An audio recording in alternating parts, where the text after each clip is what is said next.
Pa sa ating lahat, mapagpalang hapon. Edo, pina-check up na ba si Viancy? Kaya pala pumayat si Viancy. So, yan po yung pag-uusapan po natin for today's video. So, totoo naman po na medyo nag-reduce po itong si Viancy. Gawa nga po ng kanyang braces.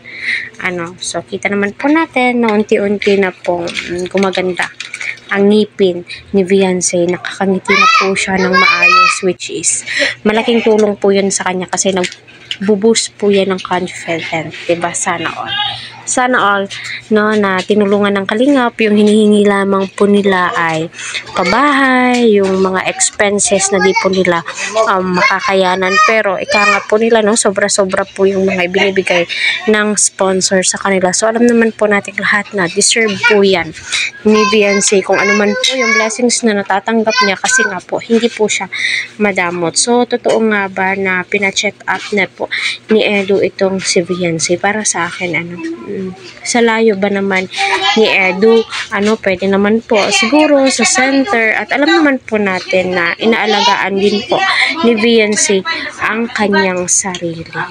Kasi hindi naman po pwedeng pabayaan ni Viancy ang kanyang sarili. Alam niyo na, may mga kapatid din po siyang umaasa sa kanya. So para sa akin, minom ng napakaraming tubig Viancy, kasi alam mo na, yung katawan lamang po natin yung kapital natin, at syempre kumain ng masusustansyang pagkain, nakakatulong din po yan. Kaya hindi na lang po natin hintayin ang Kalingap. At alam ko, nakakaintindi po yan si Viancy. Ito pa si Viancy ay napakatalino. Yan, so patuloy po natin silang suportahan at naway gumaling na po itong si Viancy. Lalong-lalo na po, siguro stress po yan siya sa kanyang pag-aaral. Di po talaga yan maiiwasan, diba?